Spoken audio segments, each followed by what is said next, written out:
Hello YouTube, this is Gavin Animator. Welcome to my playthrough of the Stanley Parable. This is the full game.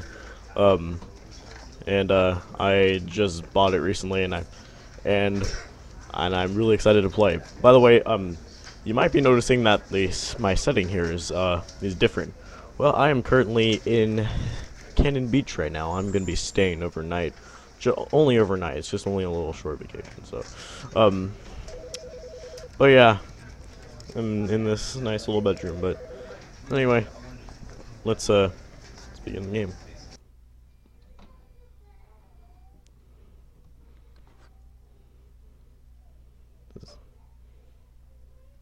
Because I heavily enjoyed the mod, because I've played the mod. If you This is the story of a man named Stanley.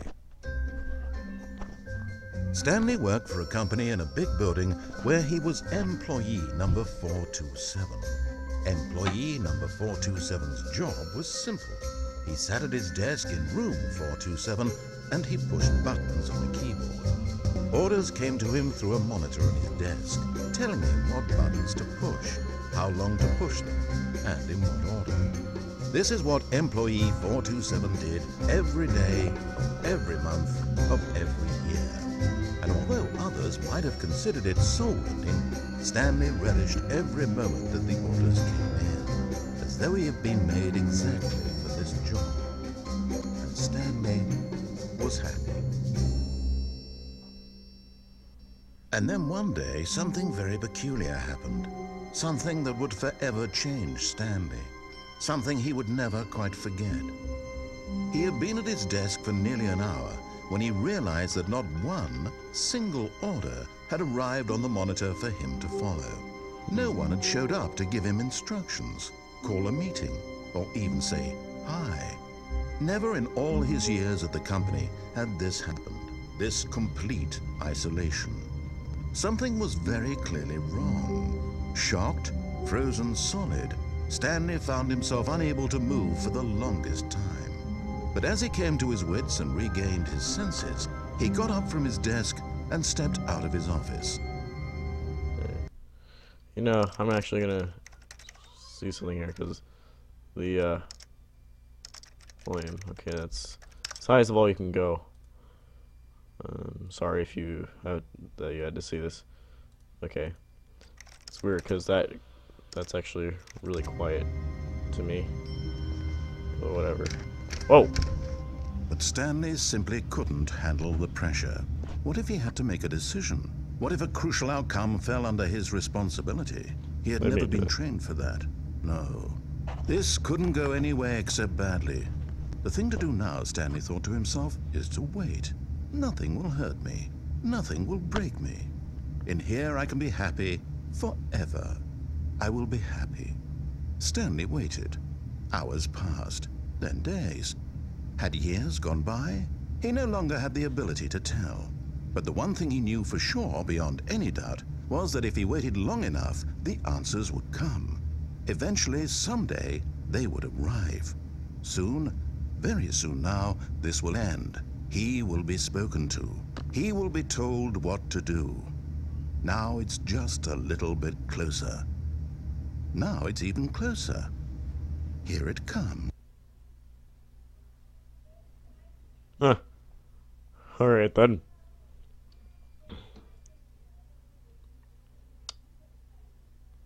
To be honest, I did not mean to do that. I meant to do this. All of his co-workers were gone. What could it mean? Ooh. Stanley decided to go to the meeting room. Perhaps he had simply missed a memo. Wow. This looks so cool. Ooh, another hallway. This didn't used to be like this before. It's just really cool. When Stanley came to a set of two open doors, he entered the door on his left. Oh, I remember this before. Remember, we always start at the left and then we go to the right. Because, you know, Doctor Who reasons. Yet there was not a single person here either. Feeling a wave of disbelief, Stanley decided to go up to his boss's office hoping he might find an answer there. Alright. Let's go. Ah. Coming to a staircase, Stanley walked upstairs to his boss's office. So, remember, if you've seen me play the mod, we went down the stairs, so I'm actually gonna do that because I want to retrace my steps here. Ah. Whoa. But Stanley just couldn't do it. He considered the possibility of facing his boss, admitting he had left his post during work hours. He might be fired for that. And in such a competitive economy, why had he taken that risk? All because he believed everyone had vanished? His boss would think he was crazy. And then something occurred to Stanley. Maybe, he thought to himself, maybe I am crazy. All of my co-workers blinking mysteriously out of existence in a single moment for no reason at all? None of it made any logical sense. And as Stanley pondered this, he began to make other strange observations. For example, why couldn't he see his feet when he looked down?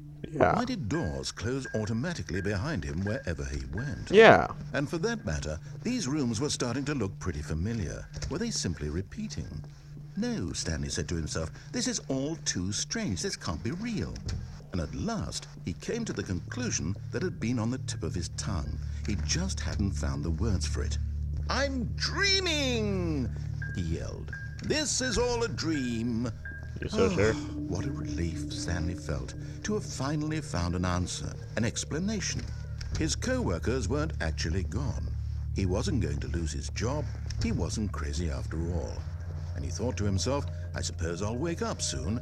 I'll have to go back to my boring real-life job pushing buttons. I may as well enjoy this while I'm still lucid. So, he imagined himself flying and began to gently float above the ground. Ooh. Then he imagined himself soaring through space on a magical star field, and it too appeared. It was so much fun, and Stanley marveled that he had still not woken up. How was he remaining so lucid? And then perhaps the strangest question of them all entered Stanley's head. One he was amazed he hadn't asked himself sooner. Why is there a voice in my head dictating everything that I'm doing and thinking? Yeah. Now the voice was describing itself being considered by Stanley, who found it particularly strange. I'm dreaming about a voice describing me, thinking about how it's describing my thoughts, he thought. And while he thought it all very odd and wondered if this voice spoke to all people in their dreams, the truth was that, of course, this was not a dream. How could it be? Was Stanley simply deceiving himself, believing that if he's asleep, he doesn't have to take responsibility for himself? Stanley is as awake right now as he's ever been in his life. Now, hearing the voice speak these words was quite a shock to Stanley. After all, he knew for certain, beyond a doubt, that this was in fact a dream. Did the voice not see him float and make the magical stars just a moment ago? How else would the voice explain all that? This voice was a part of himself too. Surely, if he could just... He would prove it. He would prove that he was in control, that this was a dream. So he closed his eyes gently, and he invited himself to wake up. I don't remember He this felt part. the cool weight of the blanket on his skin, the press of the mattress on his back, I do not remember this part. the fresh air of a world outside this one. Let me wake up, he thought to himself. I'm through with this dream. I wish it to be over. Let me go back to my job. Let me continue pushing the buttons. Please, it's all I want. I want my apartment, and my wife, and my job. All I want is my life exactly the way it's always been. My life is normal. I am normal. Everything will be fine. This is, I am okay. this is longer than it was before. This. Stanley began screaming.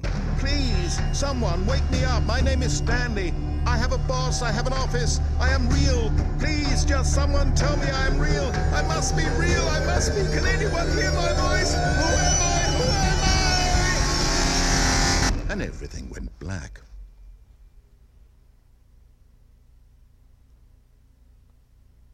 This is the story of a woman named Mariella. I remember this part. Mariella woke up on a day like any other. She arose, got dressed, gathered her belongings, and walked to her place of work.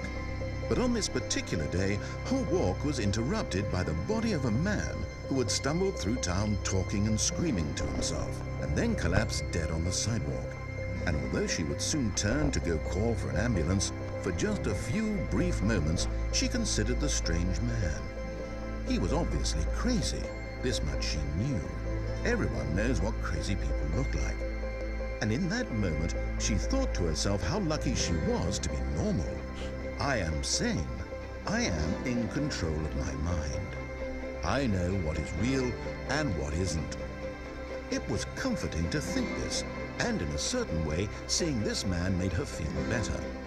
But then she remembered the meeting she had scheduled for that day, the very important people whose impressions of her would affect her career, and by extension, the rest of her life.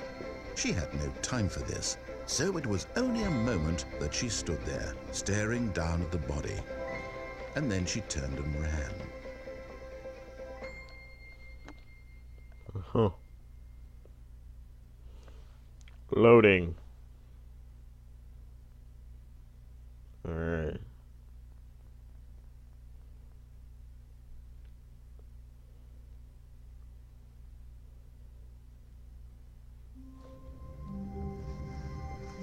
Stanley decided to go to the meeting room to check on his co-workers. He never functioned well by himself and constantly needed support and guidance from others, so the thought of total solitude was terrifying to him. When Stanley came to a set of 2 open doors, he entered the door on his left. Yes, I did. Everybody saw. Yet there was not a single person here either. Feeling a wave of disbelief, Stanley decided to go up to his boss's office, hoping he might find an answer there. Yeah, this time we're Coming to a staircase, Stanley walked upstairs to his boss's office. This time we're going upstairs. Upstairs. There we go.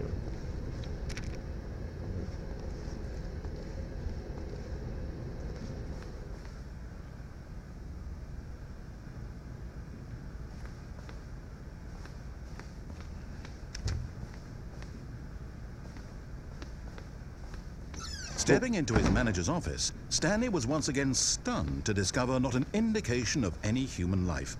Shocked, unraveled, Stanley wondered in disbelief who orchestrated this, what dark secret was being held from him. What he could not have known was that the keypad behind the boss's desk guarded the terrible truth that his boss had been keeping from him. And so the boss had assigned it an extra secret PIN number, 2845. But of course, Stanley couldn't possibly have known this. 2, 8, 4, 5. Yet incredibly, by simply pushing random buttons on the keypad, Stanley happened to input the correct code by sheer luck. Amazing. He stepped into the newly opened passageway.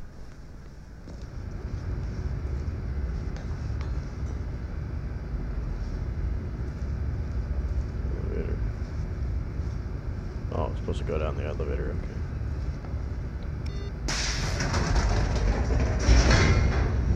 Ooh, this looks so cool. Loading. What you loading? Huh? What you loading?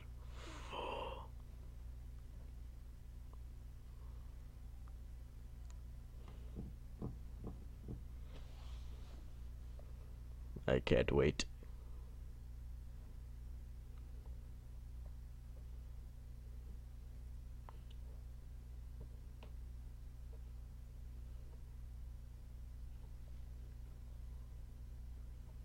Descending deeper into the building, Stanley realized he felt a bit peculiar. It was a stirring of emotion in his chest, as though he felt more free to think for himself, to question the nature of his job. Why did he feel this now, when for years it had never occurred to him?